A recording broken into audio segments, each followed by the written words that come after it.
Hello friends, welcome to my channel. तो आज हम गोटापट्टी लेस से रेडीमेड स्टाइल कुर्ती की कटिंग और स्टिचिंग करेंगे। तो इसके लिए हमने 3.5 मीटर फैब्रिक लिया है और इसकी विड्थ है 44 इंच। और ये हमने गोटा लेस ली है और ये हमने जिगजैग गोटा लेस ली है, ये भी गोल्डन कलर की हमने ली है। तो सबसे पहले हम टॉप पार्ट की कटिंग करेंगे। तो इसके लिए हमने फैब्रिक को फोल्ड करके रखा है। ये ओपन साइड है और ये फोल्ड साइड है। और टॉप पार्ट की लेंथ हमने ली है 15 इंच। अब यहाँ पर हम शोल्डर लेंगे तो शोल्डर मैं ले रही हूँ 6.5 इंच। अब यहीं से हम आर्मोल लेंगे तो आर्मोल भी मैं ले रही हूँ 6.5 इंच। इन दोनों पॉइंट्स को जोड़ देंगे। अब यहाँ पर हमें चेस्ट का 4th पार्ट +2 इंच मार्जिन लेना है तो मैं ले रही हूँ 11 इंच। और यहाँ पर हमें कमर का 4th पार्ट +2 इंच मार्जिन लेना है तो मैं ले रही हूँ 9 इंच। इन दोनों पॉइंट्स को जोड़ देंगे। यहाँ पर 1 इंच ऊपर मार्क करना है और हल्का सा राउंड शेप ड्रॉ करना है। अभी हम आर्मोल ड्रॉ करेंगे तो इस लाइन का हाफ लेना है और यहाँ से आर्मोल का शेप देना है। ये बैक का आर्मोल है और हाफ इंच अंदर से फ्रंट का आर्मोल भी ड्रॉ कर लेना है। अभी कटिंग करेंगे। सबसे पहले हम बैक आर्मोल से कट करेंगे। तो हमने कटिंग कर ली है।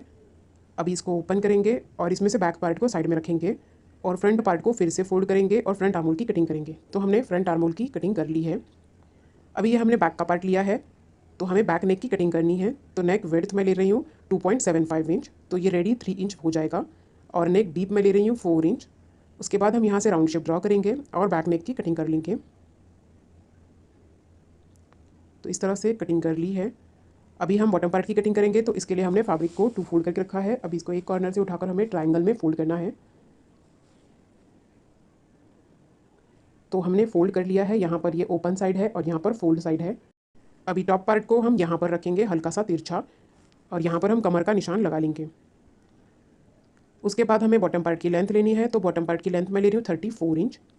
तो इंची टेप को सरकाते हुए हमें पूरे में 34 इंच पर निशान लगा देना है और इन सारे पॉइंट्स को हमें राउंड शेप में जोड़ देना है।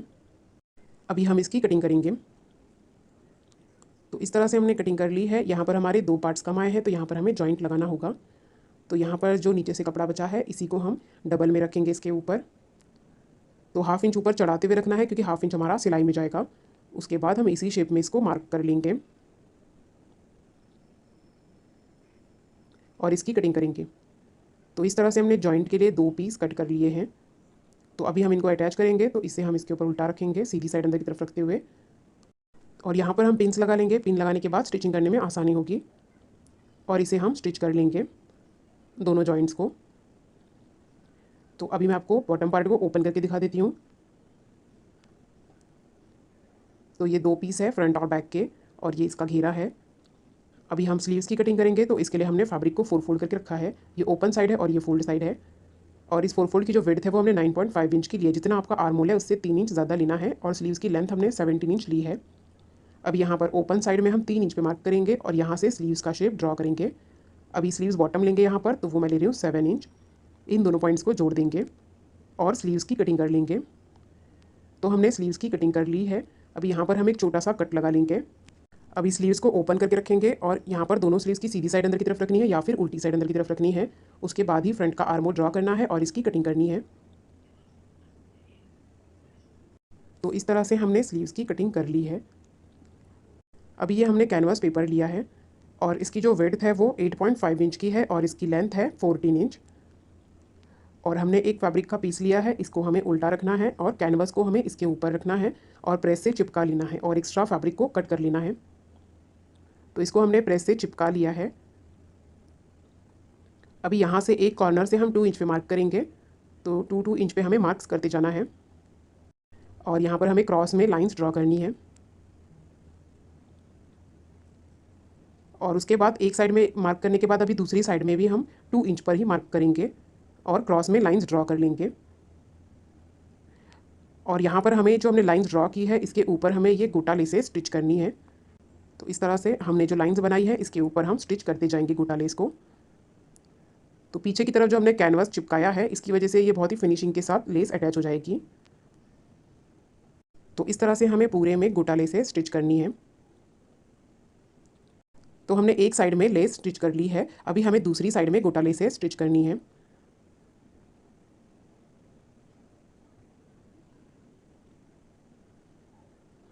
तो हमने पूरे में गोटा लेस से स्टिच कर ली है। अभी हमें इसको फोल्ड करना है और इस पर नेक की मार्किंग करनी है। तो यहाँ पर नेक विड्थ मैं ले रही हूँ 3 इंच और नेक डीप मैं ले रही हूँ 5 इंच। और उसके बाद हम यहाँ पर राउंड शेप ड्रॉ कर लेंगे। उसके बाद इसको ओपन करना है और इसे हमें दूसरी तरफ फोल्ड करना है इस तरह से, तो जिससे कि ये जो नेक ड्रॉ किया है हमने उसका निशान दूसरी तरफ भी आ जाएगा। अब इसको हम डार्क कर लेंगे।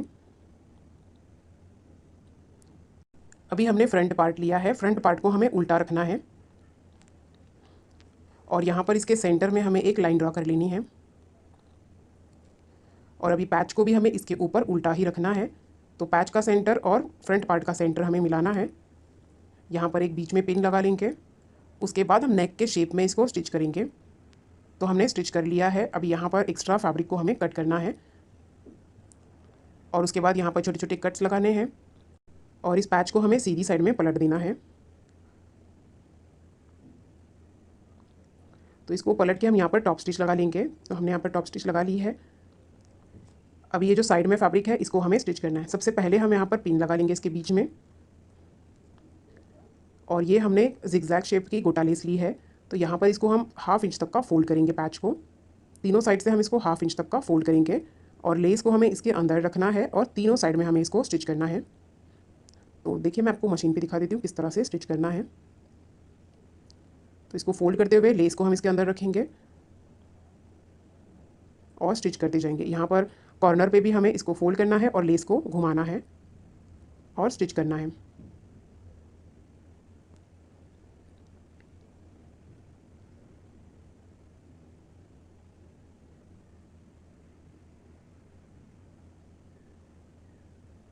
तो इस तरह से ये हमने पैच को यहाँ पर अटैच कर लिया है।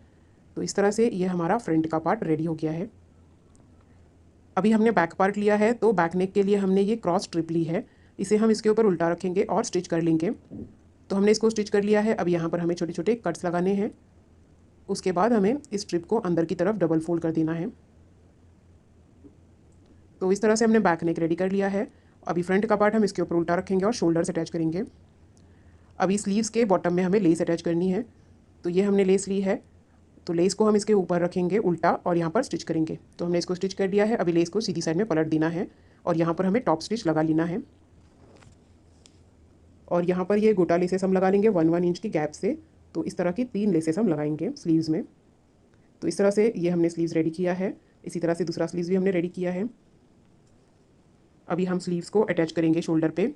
तो स्लीव्स को हमें शोल्डर के ऊपर उल्टा रखना है और स्टिच करना है। इसी तरह से दूसरा स्लीव्स भी स्टिच कर लेंगे। तो हमने स्लीव्स को अटैच कर लिया है और बॉटम में जो हमारा जॉइंट आया था इसको भी हमने स्टिच कर लिया है। अभी हम टॉप पार्ट और बॉटम पार्ट को स्टिच करेंगे। तो टॉप पार्ट को हमें बॉटम पार्ट के ऊपर उल्टा रखना है और इसे स्टिच कर लेना है। इसी तरह से बैक पार्ट की भी टॉप पार्ट और बॉटम पार्ट को स्टिच करेंगे। तो हमने दोनों पार्ट्स को स्टिच कर लिया है। उसके बाद इसको उल्टा करेंगे और दोनों साइड से फिटिंग कर लेंगे और इसके बॉटम को डबल फोल्ड कर देंगे। और यहाँ पर बॉटम में भी हमें